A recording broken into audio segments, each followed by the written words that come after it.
Hi guys, আসসালামু আলাইকুম। Farhana recipe ব্লগে স্বাগতম। দেখুন বন্ধুরা, আজকে বাজার থেকে কি নিয়ে আসছে তা আপনাদের সাথে শেয়ার করতেছি। তো দেখুন, এই যে মুরগি নিয়ে আসছে, 2টা মুরগি। তো এই যে মাছ নিয়ে আসছে। তো আজকে বাজার থেকে যে মাছ মুরগি নিয়ে আসছে, তো এই যে কেটে নিয়েছি,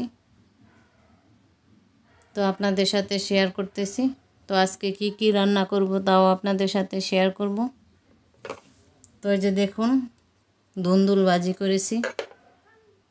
তো এই যে শশাও বাজার থেকে নিয়ে আসছে, একদম টাটকা। তো এই যে কচু সিদ্ধ করে নিয়েছি বন্ধুরা।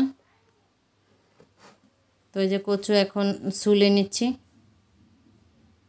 তো কচু দিয়ে কি রান্না করব তো দেখুন, পুরাটা ভিডিও দেখলে বুঝতে পারবেন। তো এই যে দেখুন, কচুগুলো ছুলে নিচ্ছি সবগুলো।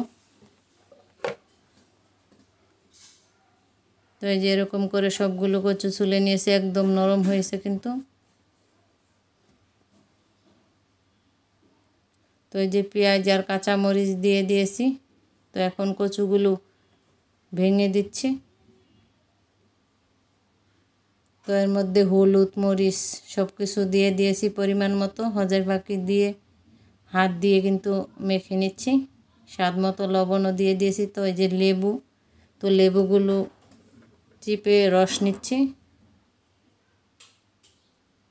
তো লেবুর রস দিয়ে দিচ্ছি আমি, একটা পরিমাণে লেবুর রস। তো এই যে দেখুন, পানি দিয়ে দিচ্ছি।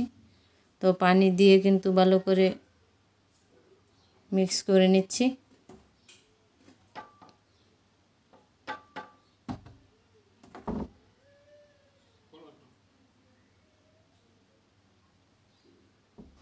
তো এই যে পানি দিয়ে দিয়েছি।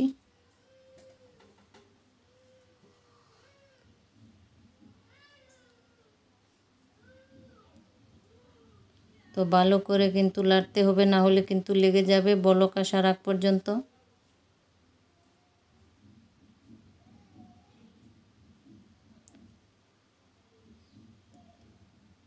তো দেখুন, এই যে বলক চলে আসছে। তো কচুর খাড়াই এরকম করে বাসায় রান্না করে খেয়ে দেখবেন, অসাধারণ লাগে খেতে।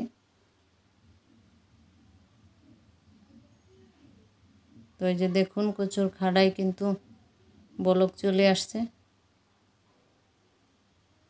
তো হয়ে গেছে, উঠিয়ে নিয়েছি। তো এই যে এর মধ্যে তেল দিয়ে দিয়েছি। তো এই যে রসুন কুচি দিয়ে দিয়েছি। রসুনটা একটু ব্রাউন কালার করে নিচ্ছি বন্ধুরা। তো এর মধ্যে লগে সর্ষা দিয়ে দিব। এই যে সর্ষা দিয়ে দিয়েছি। তো সর্ষা দিয়ে কিন্তু এই যে বাগার দিচ্ছি, রসুন আর সর্ষা একসাথে দিয়ে বাগার দিচ্ছি। তো এই যে আমার বাগার দেওয়া হয়ে গেছে। তো দেখুন, এই যে বাগার দেওয়া শেষ। তো বলক চলে আসছে। আমার রেসিপি ভালো লাগলে লাইক কমেন্ট শেয়ার সাবস্ক্রাইব করে দিবেন।